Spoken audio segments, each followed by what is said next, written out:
Good morning everyone. स्वागत है आप सभी का विजडम एजुकेशन पे। तो आज 21 मई 2020 है। तो आप सभी का जो है दैनिक जागरण के कंप्लीट न्यूज़ एनालिसिस पे स्वागत है। तो दैनिक जागरण के कंप्लीट न्यूज़ एनालिसिस करेंगे और वो सारे के सारे न्यूज़ हम एनालिसिस करेंगे जो यूपीएससी या स्टेट पीसीएस के पॉइंट ऑफ व्यू से इम्पोर्टेंट है आपके लिए। तो चलिए शुरुआत करते हैं। जो ये पहला न्यूज़ है कि 30 लाख मरीजों के एक साथ इलाज के लिए भारत तैयार। तो कल जो है स्वास्थ्य मंत्रालय की तरफ से एक अपडेट आया है और काफ़ी दिन के बाद आया। यानी इससे पहले जो अपडेट आया था वो 11 मई को आया था और 11 मई के बाद जो है कल अपडेट आया है। स्वास्थ्य मंत्रालय ने स्पष्ट तौर पे कहा है कि 30 लाख मरीज अगर एक साथ मिल भी जाएं तो भी भारत सरकार सफिशिएंट है उसके इलाज करने के लिए। तो ठीक है, इसमें कोई चिंता वाली बात नहीं है, लेकिन एज अ नॉर्मल व्यू आपको जानना चाहिए। बहुत ज़्यादा इंपॉर्टेंट नहीं है यूपीएससी के लिए, लेकिन आपको जानना चाहिए। ये जो तूफान है, ये तूफान जो है बंगाल में आया है और उड़ीसा के तटों पे आया है। इस तूफान का नाम निश्चित तौर पे आपको याद होना चाहिए। कहीं भी पूछ देगा, यूपीएससी में तो पूछ ही सकता है, स्टेट पीसीएस में भी पूछ देगा आपको, और लगभग वनडे एग्जाम में तो निश्चित तौर पे पूछता है। तो इस तूफान का नाम है एम्फन तूफान, जो ये बंगाल की खाड़ी में आई है, जिससे उड़ीसा और वेस्ट बंगाल प्रभावित हो रहे हैं। ये चक्रवातीय तूफान है और इसका नाम जो दिया था ये थाईलैंड के द्वारा दिया गया था। तो नाम याद रखना, एम्फन, जो थाईलैंड के द्वारा दिया गया था। ये उड़ीसा और वेस्ट बंगाल को प्रभावित कर रही है। देखो ये न्यूज़ इंपॉर्टेंट है आपके लिए, इसको मैं जूम कर रहा हूँ। एमएसएमई के 3 लाख करोड़ के कर्ज पर कैबिनेट की मोहर। यानी अगर इसको थोड़ा पढ़ोगे आप कि एमएसएमई के लिए 3 लाख करोड़ रुपए के पूर्ण रूप से गिरवी मुक्त कर्ज की घोषणा बुधवार को प्रधानमंत्री की अध्यक्षता वाली कैबिनेट कमेटी ने अपनी मोहर लगा के कर दी है। तो यानी 3 लाख करोड़ रुपए का जो है कर्ज जो है सरकार एमएसएमई को देने के लिए जा रही है। तो सबसे पहले तो ये जानो कि एमएसएमई क्या होता है। इधर हाल में ही जब आर्थिक पैकेज की घोषणा हुई थी उस समय में एमएसएमई के डेफिनेशन को चेंज कर दिया गया था। आपको याद होगा कि इससे पहले जो एमएसएमई की परिभाषा थी वो यह था कि 5 लाख करोड़ रुपए का अगर एनुअल टर्नओवर किसी कंपनी का होता है तो उसको माइक्रो इंडस्ट्रीज कहा जाता है। 5 से 75 होता है तो उसको स्मॉल इंडस्ट्रीज कहा जाता है। और 75 से 2.5 लाख, मतलब 250, 75 से 250 करोड़, देखो 5 करोड़ तक हुआ तो माइक्रो हुआ, 5 से 75 हुआ तो स्मॉल हुआ, और 75 से अगर 250 करोड़ तक टर्नओवर प्रति वर्ष होता है तो मीडियम इंडस्ट्रीज कहा जाएगा। और 250 करोड़ से अधिक का टर्नओवर होता है प्रति वर्ष तो उसको कहा जाएगा बिग इंडस्ट्रीज। लेकिन एमएसएमई की परिभाषा को चेंज कर दिया गया कुछ दिन पहले। सरकार ने जब आर्थिक पैकेज की घोषणा कर दी थी, 20 लाख करोड़ की जब आर्थिक पैकेज की घोषणा की गई थी, तो सरकार ने एमएसएमई का भी एक नया परिभाषा लाया। तो इसके अनुसार एमएसएमई क्या है तो याद रखना इस चीज़ को, और यही इंपॉर्टेंट है इस न्यूज़ में आपके लिए। सबसे अधिक इंपॉर्टेंट यही है। माइक्रो इंडस्ट्रीज क्या होगा कि विनिर्माण और सेवा, यानी manufacturing sector and service sector, दोनों में निवेश 1 करोड़ से कम होना चाहिए। दोनों का जो इन्वेस्टमेंट है 1 करोड़ से कम होना चाहिए और टर्नओवर 5 करोड़ से कम होनी चाहिए। ऐसी कंडीशन में इस इंडस्ट्रीज को माइक्रो इंडस्ट्रीज कहा जाता है। स्मॉल इंडस्ट्रीज क्या हुआ कि विनिर्माण और सेवा, यानी मैन्युफैक्चरिंग एंड सर्विस सेक्टर, दोनों में निवेश इन्वेस्टमेंट 10 करोड़ रुपए से कम होना चाहिए। इन्वेस्टमेंट 10 करोड़ से कम होना चाहिए और टर्नओवर 50 करोड़ रुपए से कम होना चाहिए। ऐसी कंडीशन में इसे कहा जाएगा स्मॉल इंडस्ट्रीज। और तीसरा क्या है, विनिर्माण सेक्टर, विनिर्माण और सेवा दोनों का जो है 20 करोड़ से कम होना चाहिए निवेश, इन्वेस्टमेंट 20 करोड़ से कम होना चाहिए और टर्नओवर 100 करोड़ से कम होना चाहिए। तो इसे कहा जाएगा मीडियम इंडस्ट्रीज। तो क्लियर हो गया होगा स्मॉल, मीडियम और इस माइक्रो इंडस्ट्रीज क्या होता है। तो इसी परिभाषा के अकॉर्डिंग जो है अब सरकार जो भी ये डिसीजन ला रही है, यानी सरकार जो है 3 लाख करोड़ का अगर कर्ज देने की इरादा रखती है तो वो इसी परिभाषा के तहत आने वाली एमएसएमई के लिए ये रखती है। तो यूपीएससी पॉइंट ऑफ व्यू से और state PCS point of view से आपके लिए काफ़ी इंपॉर्टेंट है। और एमएसएमई का जो नया परिभाषा है वो याद रखना।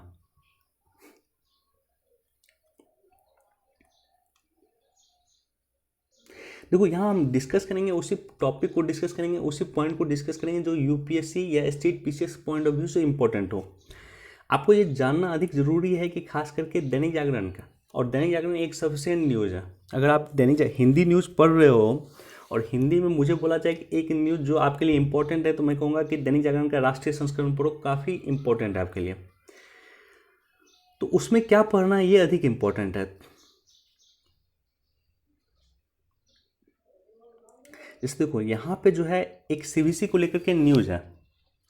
देखो ये जो है एक सीबीसी को लेकर के न्यूज़ है, एक सिंपल न्यूज़ है। और सिंपल न्यूज़ ये है कि सीबीसी ने आदेशित किया है कि वैसे लोग, वैसे भ्रष्ट अधिकारी जिस पे किसी भी तरह का भ्रष्टाचार का आरोप है, तो उसको जो है उस पर जो भी डिसीजन हो उसके रिटायरमेंट से पहले, उसकी सेवानिवृत्ति से पहले ही उस पर सारा डिसीजन हो जाना चाहिए।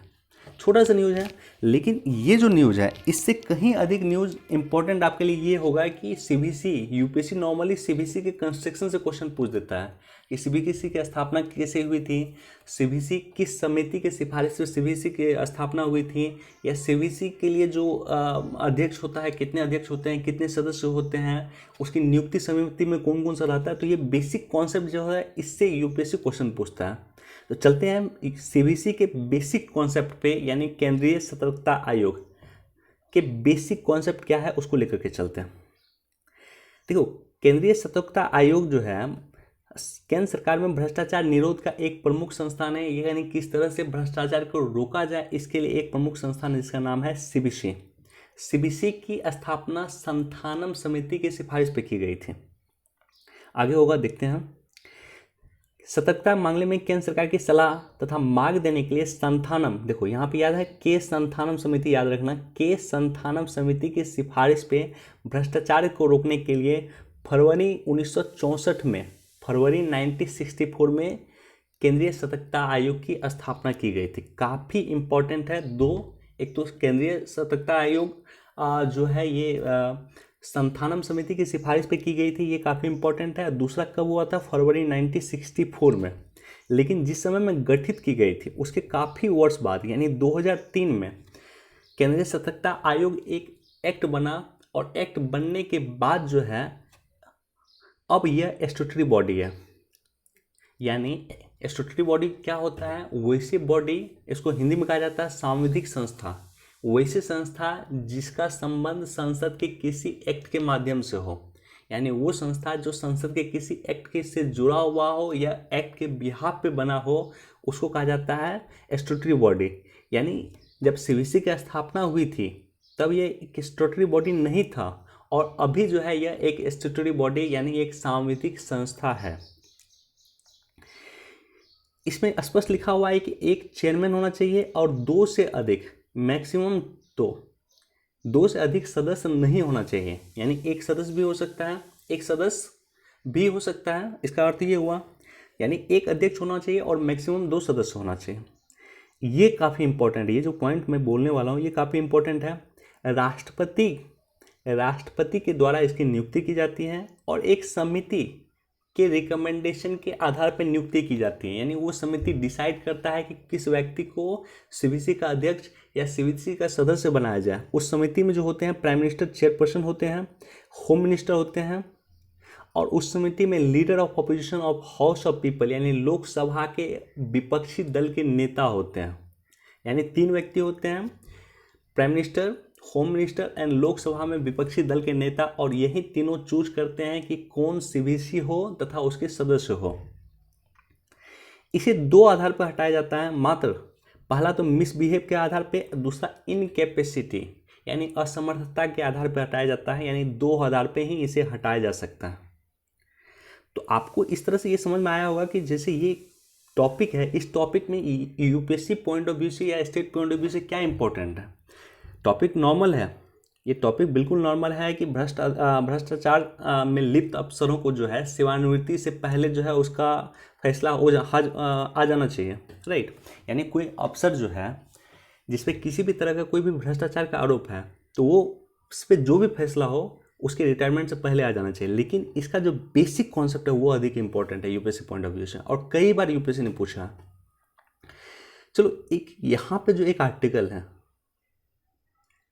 देखो, जब सबरीमाला का इशू आया था, सबरीमाला की जो चर्चा आई थी, तो उसके बाद इस पे भी चर्चा की गई और ये भी काफ़ी हद तक इम्पोर्टेंट रहा उसके बाद कि जिस तरह से सबरीमाला मंदिर में जो है महिलाओं के प्रवेश पे निषेध था, प्रवेश पे प्रतिबंध था, तो उसके बाद ये इशू भी आया कि मुस्लिम महिलाओं को जो है मंदिर में प्रवेश की मांग जो मुस्लिम महिला कर रही है कि उसे मस्जिद में प्रवेश करने दी जाए, तो उसके मांग को भी स्वीकार करना चाहिए।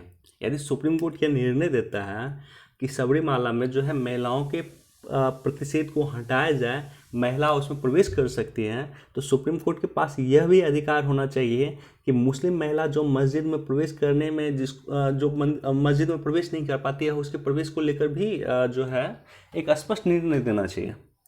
राइट, तो ये काफ़ी समय से मांग चल रही थी। तो इसमें किस किस आर्टिकल का चर्चा है ये देख लो एक बार। आर्टिकल 14 है, आर्टिकल 15 है, आर्टिकल 21 है, 25 और 29। 14, 15 समानता का अधिकार से जुड़ा हुआ है, 21 जीवन का अधिकार हो गया, 25 हो गया आपको धार्मिक अधिकार हो गया, और 29 माइनॉरिटी का अधिकार हो गया। तो ये सारे के सारे आर्टिकल के तहत मौलिक अधिकार का उल्लंघन होता है यदि एक महिला को मस्जिद में प्रवेश करने से रोका जाए, और इसी के आधार पर जो है केंद्र सरकार ने को नोटिस दिया है सुप्रीम कोर्ट ने कि केंद्र सरकार जो है अपना क्या राय है वो स्पष्ट तौर पे सुप्रीम कोर्ट के सामने रखें।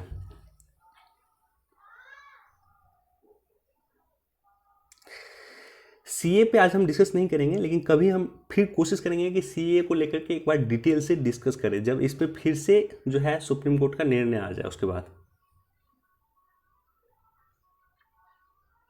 लेकिन सीए काफ़ी इंपॉर्टेंट है और सीए हमने कई बार डिस्कस भी किया है।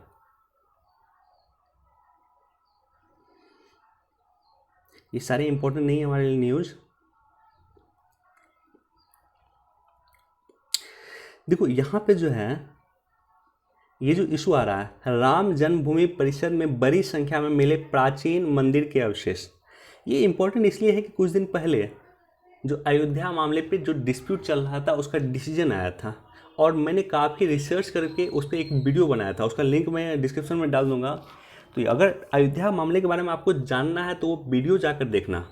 और एएसआई ने स्पष्ट तौर पे कहा था कि जो अयोध्या जो अभी मस्जिद है वहाँ पे, ठीक है, उस मस्जिद के नीचे एक बहुत बड़ी मंदिर थी। राइट, तो स्पष्ट तौर पे एएसआई ने कहा और इसी के आधार पे जो है सुप्रीम कोर्ट ने निर्णय दिया था। तो मेरा वो वीडियो देख लेना, चूँकि काफ़ी डिस्प्यूटेड मैटर था, इसलिए मैंने काफ़ी रिसर्च करके वो वीडियो बनाया था।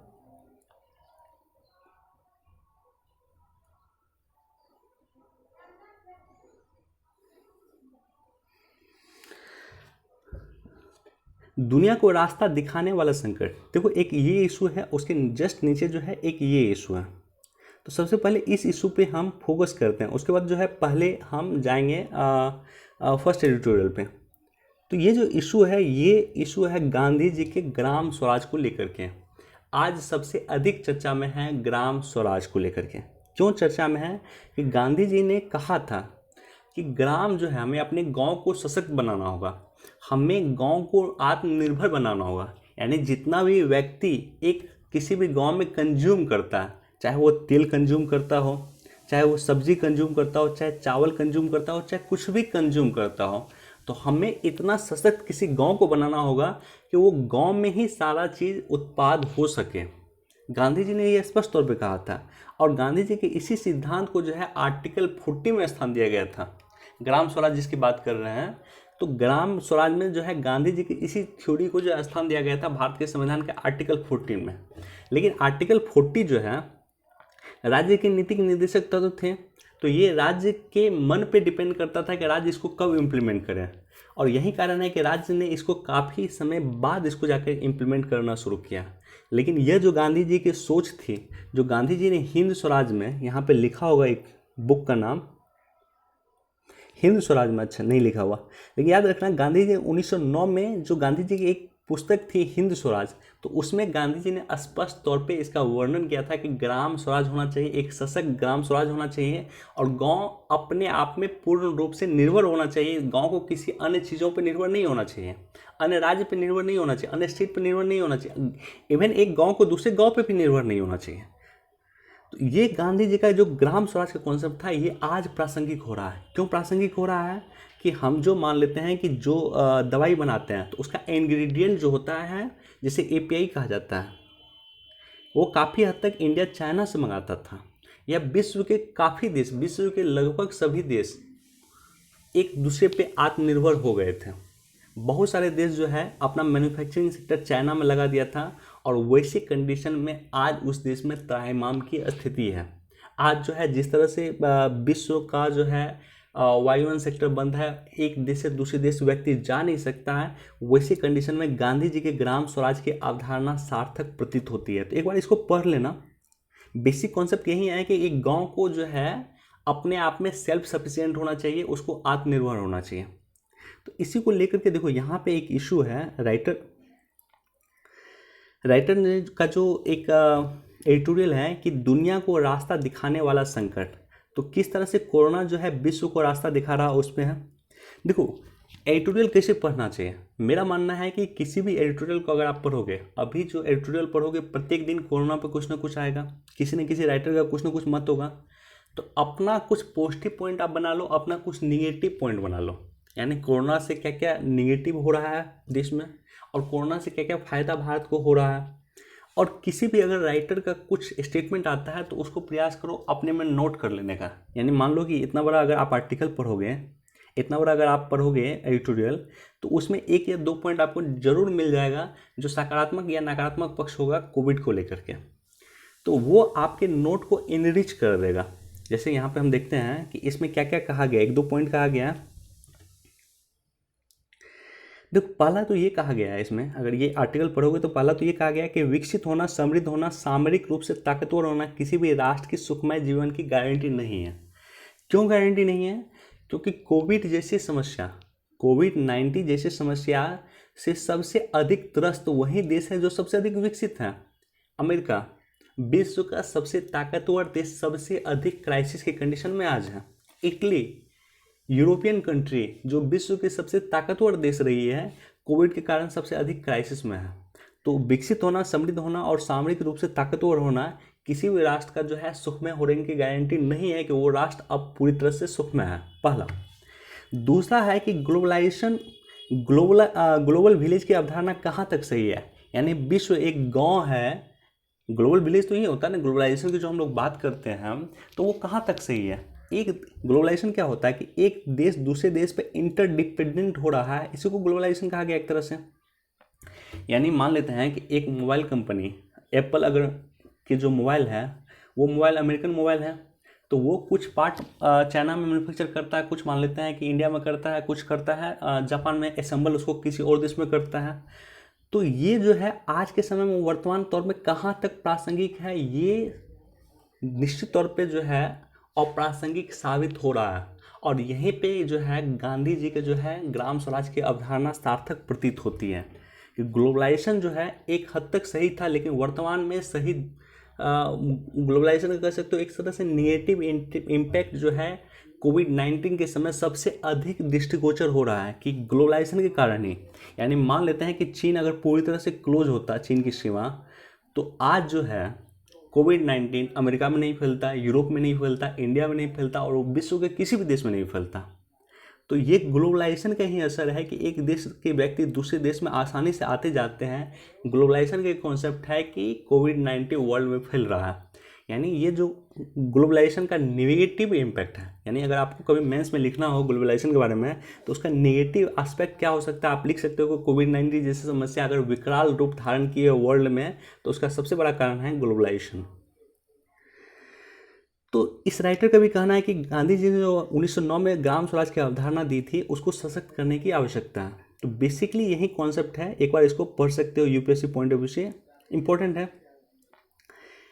राजनीति के केंद्र में आते मजदूर, इसको लेकर के नीचे भी एक आर्टिकल है, तो दोनों को मिला करके कंबाइन करके हम डिस्कस करेंगे कि किस तरह से मजदूर जो है केंद्र की राजनीति में अब आ रही है। देखो, मुश्किल नहीं है अब प्रवासी मजदूरों का आंकड़ा जुटाना। आंकड़ा जुटाना क्यों इम्पोर्टेंट है? इसलिए इम्पोर्टेंट है कि किसी भी तरह की केंद्र सरकार अगर फैसिलिटी देना चाहती है, किसी भी तरह का उन लोगों को अगर राहत देना चाहती है, तो जब तक आंकड़ा नहीं होगा तब तक उसको राहत दोगे कैसे? यानी मान लेते हैं कि एक व्यक्ति का डाटा ही नहीं होगा, उसका मोबाइल नंबर नहीं होगा, उसका जो है अकाउंट नंबर नहीं होगा सरकार के पास, तो उसको पैसा भेजेगी कैसे। और यही सबसे बड़ा कारण अभी दृष्टिगोचर हो रहा है, यही सबसे बड़ा कारण अभी दिख रहा है। हमारे पास जो है, सरकार के पास जो है डाटा नहीं है, और डाटा नहीं है यही कारण है कि सरकार चाह कर भी मजदूरों का मदद नहीं कर पा रही है। प्रवासी मजदूरों को सरकार चाहती है कि मदद करने के लिए, लेकिन सरकार मदद नहीं कर पा रही है क्योंकि उसके पास डाटा नहीं है।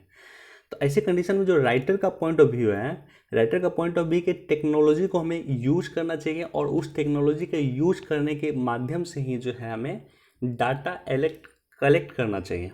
यानी जितना भी डाटा है प्रवासी मजदूरों को लेकर के हमें कलेक्ट करना चाहिए, और एट रैंडम जल्द से जल्द उन्हें राहत पहुंचानी चाहिए। जिस लोकेशन पे वे हैं उसी लोकेशन पे हम उन्हें राहत पहुंचाएं। चलो कुछ डाटा है उसको भी देखते हैं। भारत में लगभग 50 करोड़ जो है 50 करोड़ जो है लोग कार्यबल हैं, जिसका 90% हिस्सा असंगठित क्षेत्र में काम करता है। 50 करोड़ लोग हैं, 50 करोड़ लोग का 90% हिस्सा लगभग 45 करोड़ लोग असंगठित क्षेत्र में काम करते हैं। तो 45 करोड़ लोग कौन हैं? ये 45 करोड़ लोग प्रवासी भारतीय हैं। याद रखना, प्रवासी श्रमिक जो है, अगर पूछा जाए कि देश में प्रवासी श्रमिक कितना है, तो डाटा याद रखना कि 45 करोड़ लोग जो है देश में प्रवासी श्रमिक हैं। इसका जो है 33%, इसमें 33% श्रमिक हैं, यानी किसी खास जगह पे वो श्रम का काम करते हैं, रोजगार का काम करते हैं। 30% अस्थायी श्रमिक है, यानी वो परमानेंट श्रमिक नहीं है, टेम्पोररी श्रमिक है। ज़रूरत हुआ तो उनको बुलाया गया, ज़रूरत नहीं हुआ तो उनको नहीं बुलाया गया। और 30% जो है असंगठित क्षेत्र में काम करते हैं। असंगठित क्षेत्र क्या हुआ? जैसे एक पान का दुकान लगाया, एक व्यक्ति एक चाय का दुकान लगाया, एक ठेला लगाया, तो इस सारे के सारे को असंगठित क्षेत्र कहा जाता है। तो याद रखना है कि जो 45 करोड़ लोग हैं उसमें 33% श्रमिक हैं, 30% अस्थायी श्रमिक हैं, और 30% जो है असंगठित क्षेत्र में काम करते हैं। ये उद्यम में काम करने वाले श्रमिक जो है फैक्ट्री एक्ट 1940 एक्ट के तहत नहीं आते हैं। यानी जो लोग असंगठित क्षेत्र में काम करता है वो फैक्ट्री एक्ट 1940 एक्ट के तहत जो उसको फैसिलिटीज मिलती है उसके अंतर्गत ये नहीं आता, सिंपल। उसके बाद जो है ये इंपॉर्टेंट है, याद रखना, ये डाटा काफ़ी इंपॉर्टेंट है कि भारत में आंतरिक प्रवसन में एक इलाके से दूसरे इलाके में श्रमिकों की आय देश की जीडीपी का लगभग 6% है। यानी मान लेते हैं कि जितने भी आंतरिक प्रवासिक हैं, मतलब मान लेते हैं कि बिहार के मजदूर अगर किसी अन्य राज्य में जाकर काम करते हैं, तो इस तरह से जो देश के अंदर जो है आंतरिक प्रवसन बना हुआ है, उस प्रवसन के माध्यम से देश की जीडीपी का, भारत के जीडीपी का 6% लगभग ये लोग कमाते हैं। यानी जितने प्रवासी और प्रवासी श्रमिक है, आंतरिक प्रवासी श्रमिक हैं जितने देश में, वो देश के जीडीपी का 6% कमाते हैं, और 6% होता है लगभग 12 लाख करोड़ रुपए। यानी 12 लाख करोड़ रुपए ये लोग जो है कमाते हैं प्रत्येक वर्ष, और इनमें से जो है लगभग 2% ये अपने राज्य को भेज देते हैं। यानी मान लेते हैं कि बिहार का श्रमिक अगर गुजरात में जाकर काम कर रहा है, तो ये यहाँ पे काम करने के बाद अपने घर पे जो है लगभग 2% पैसा भेज देते हैं, और ये 2% पैसा होता है लगभग 4 लाख करोड़ रुपए। यानी जो प्रवासी श्रमिक हैं उनके द्वारा जो भेजा गया पैसा है लगभग 4 लाख करोड़ है, और इनका सबसे अधिक फायदा होता है बिहार, उत्तर प्रदेश, उड़ीसा, राजस्थान, मध्य प्रदेश और झारखंड जैसे राज्यों को। यानी ये 4 लाख करोड़ के कारण इन राज्यों की जीडीपी मूव करती है, ये राज्य एक तरफ से सशक्त होते हैं। इसलिए प्रवासी का बहुत बड़ा योगदान है भारत के जीडीपी में, भारत में इनफैक्ट बहुत बड़ा योगदान है। और दिक्कत की बात यही रही है कि आज़ादी के बाद अभी तक हम उनके योगदान को रिकॉग्नाइज नहीं कर पाए।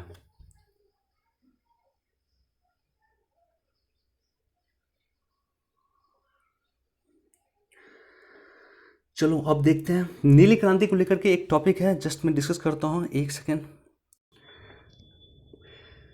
नीली क्रांति को लेकर के ओके चल रहा है रिकॉर्डिंग। नीली क्रांति को लेकर के एक टॉपिक है, और काफ़ी इंपॉर्टेंट टॉपिक है कि नीली क्रांति के लिए 20,000 करोड़ की मंजूरी। तो कल कैबिनेट का जो डिस्कशन हुआ है उसके बाद जो है 20,000 करोड़ रुपए नीली क्रांति के लिए सरकार ने मंजूर कर दिया। नीली क्रांति क्या होता है, यहाँ पे अगर आप देख रहे हो तस्वीर, तो इसमें एक मछुआरा है जो समुद्र में जाकर के मछली पकड़ने का कोशिश करता है। यानी नीली क्रांति जो है मछली पकड़ने से संबंधित है। तो नीली क्रांति के बारे में थोड़ा सा हम डिटेल से डिस्कस करते हैं कि नीली क्रांति क्या है, कब इसकी शुरुआत हुई थी और सरकार को इसके किस तरह से फायदा हो सकता है, और सरकार ने 20,000 करोड़ क्यों इन्वेस्ट किया इसमें। देखो, नीली क्रांति किसानों की आय दोगुना करने में, यानी भारत सरकार का जो उद्देश्य है कि 2024 तक किसानों की आय को दोगुना किया जाए, इसको दोगुना करने में नीली क्रांति बहुत हद तक सहायक हो सकती है। तो उसी से संबंधित, यानी किसान किस तरह से जो है मछली पकड़ेंगे, समुद्री उत्पाद को किस तरह से प्रोत्साहित किया जाए, तो इसके लिए नीली क्रांति की आवश्यकता है। मत्स्य उद्योग से इसका संबंध है, ठीक है। इसके अलावा जो है सी फूड है, सी फूड के उत्पादन को बढ़ाना और इसके निर्यात को बढ़ाना, यानी किसानों की आय दुगनी करनी है। तो किस तरह से सी फूड को जो है, सी फूड का हम उपयोग कर सकते हैं, सी फूड को हम बढ़ावा दे सकते हैं, उसका निर्यात हम कर सकते हैं। इसको प्रोत्साहित करने के लिए जो है ज़रूरी है नीली क्रांति को बढ़ावा दिया जाए। इसके लिए बजट में क्या प्रावधान था, सरकार ने 2019-20 का जो बजट लाया था सरकार, उसमें लगभग 3737 करोड़ रुपए का आवंटन किया गया था। बजट 19-20 यानी पिछले वर्ष का बजट, इस बार के बजट नहीं, पिछले वर्ष के बजट में ही सरकार ने 3737 करोड़ रुपए का आवंटन किया था नीली क्रांति को लेकर के।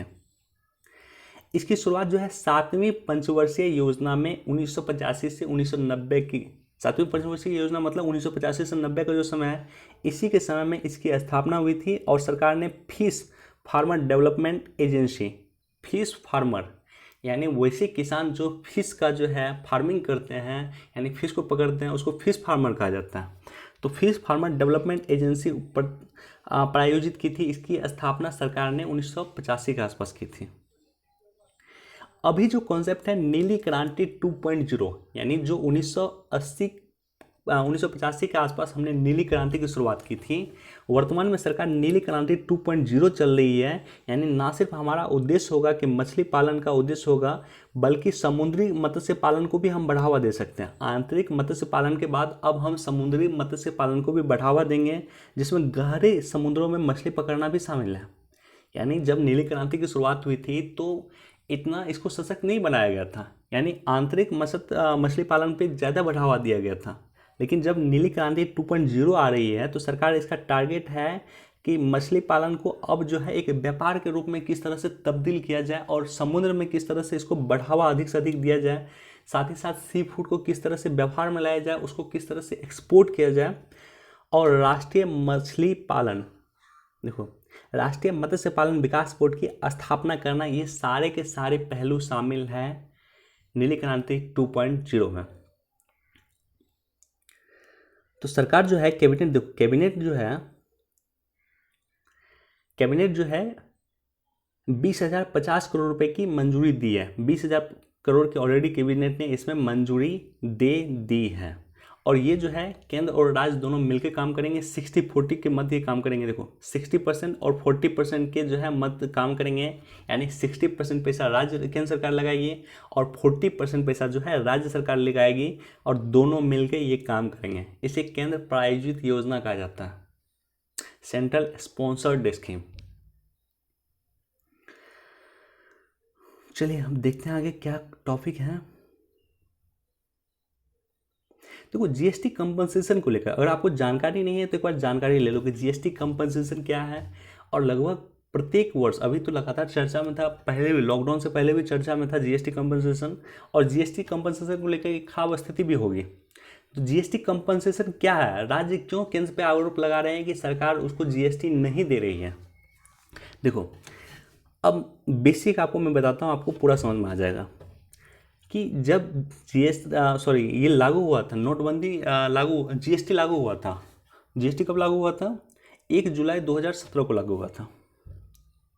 1 जुलाई 2017 को लागू हुआ था। तो कई राज्य जीएसटी लागू नहीं करना चाहते थे। सिंपल, कई राज्य जीएसटी लागू नहीं करना चाहते थे।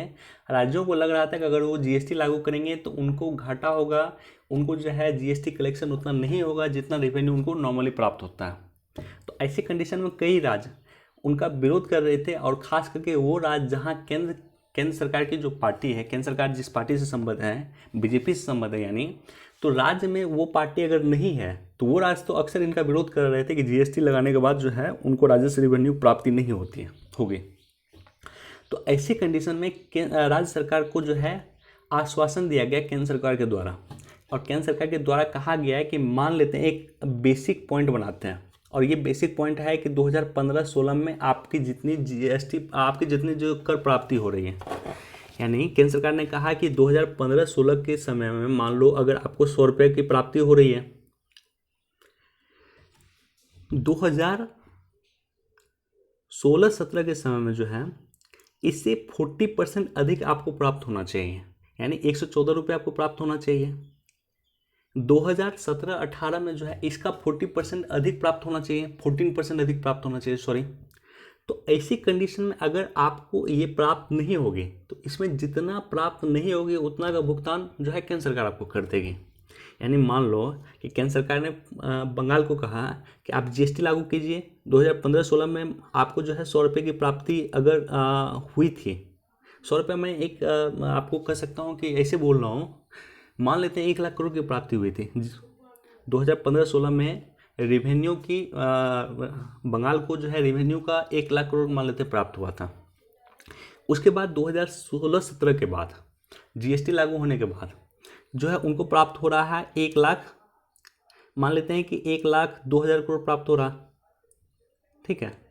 तो ऐसे कंडीशन में जो बचा हुआ 14,000 करोड़ है, केंद्र सरकार का ये था कि 1,14,000 करोड़ अगर मान लेते हैं कि टोटल प्राप्त होना चाहिए, तो ये 2,000 करोड़ इसमें घटाओगे तो लगभग 12,000 करोड़ के आसपास आ जाता है। ये 12,000 करोड़ जो है केंद्र सरकार राज्यों को दे देगी। एक बार मैं फिर से रिपीट करता हूँ इसको, ये काफ़ी इंपॉर्टेंट है, ठीक है।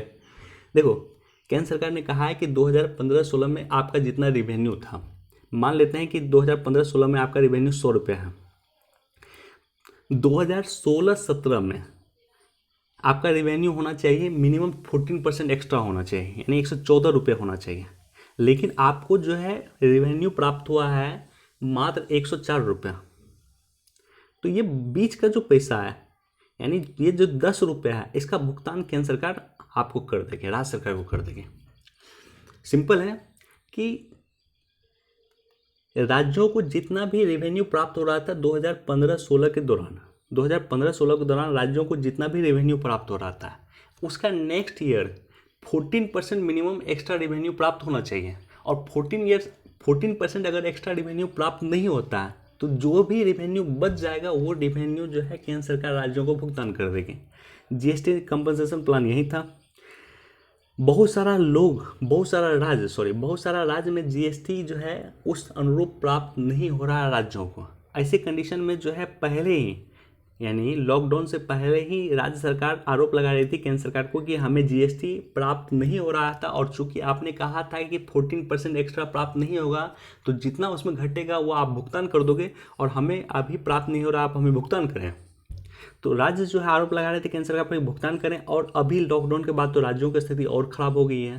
तो ऐसी कंडीशन में जीएसटी कंपनसेशन का सारा हिसाब किताब गड़बड़ा गया। तो अब देखेंगे कि केंद्र सरकार इसको लेकर के क्या करती है। बहुत ही ख़राब कंडीशन में है, और जीएसटी कंपनसेशन अगर देना पड़े तो केंद्र सरकार की स्थिति काफ़ी ख़राब हो जाएगी। तो उम्मीद है, हालांकि इसमें मैं काफ़ी समय लगाया, लेकिन उम्मीद है कि आपको जीएसटी कंपनसेशन क्या होता है ये क्लियर हो गया होगा।